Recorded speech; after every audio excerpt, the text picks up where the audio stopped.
বাড়িতে কি করছে? সকাল হয়ে গেছে, উঠে পড়ি। উঠে আগে সকালের বাসি কাজগুলো সেরে নিই। আগে ঘরটাকে ভালো করে ঝাড় দিয়ে নিই। আরে হ্যাঁ হ্যাঁ মাধুরী, এত চিল্লাস না, আমি তোকে এক্ষুনি দিচ্ছি ঘাস এনে। দাঁড়া, বাসি ঘরটা ঝাড় দিয়ে তোকে আমি এক্ষুনি ঘাস এনে দিচ্ছি। আর চিল্লাস না। এই নে মাধুরী, ঘাসগুলো খেয়ে নে। যাই আমিও গিয়ে রান্নাটা বসিয়ে দিই, নাহলে তো অনেক দেরি হয়ে যাবে। গুড্ডু উঠে আবার খেতে চাইবে। কোথায় হাঁড়িটা, কোথায়? হাঁড়িটা উনুনে বসিয়ে দিই। হাঁড়িতে জল দিয়ে দিই ভাতের জন্য।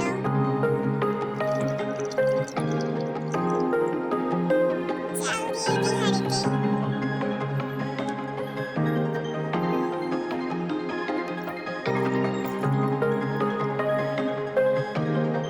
এবার ঢাকা চাপা দিয়ে দিই ভাতটাকে।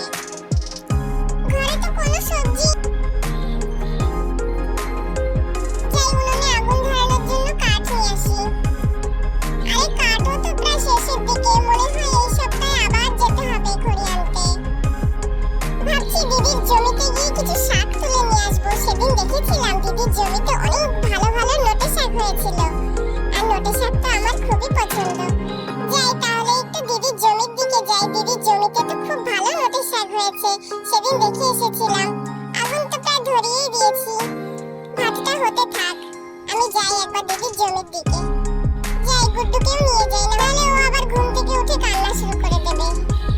আসো বাবা, চলো আমরা জমিতে যাই, শাক তুলে নিয়ে আসি, চলো। যাই হাঁটতে হাঁটতে দিদির জমির দিকে তাহলে। চলো শোনো বাবা, আমরা শাক তুলে নিয়ে আসি জমির থেকে।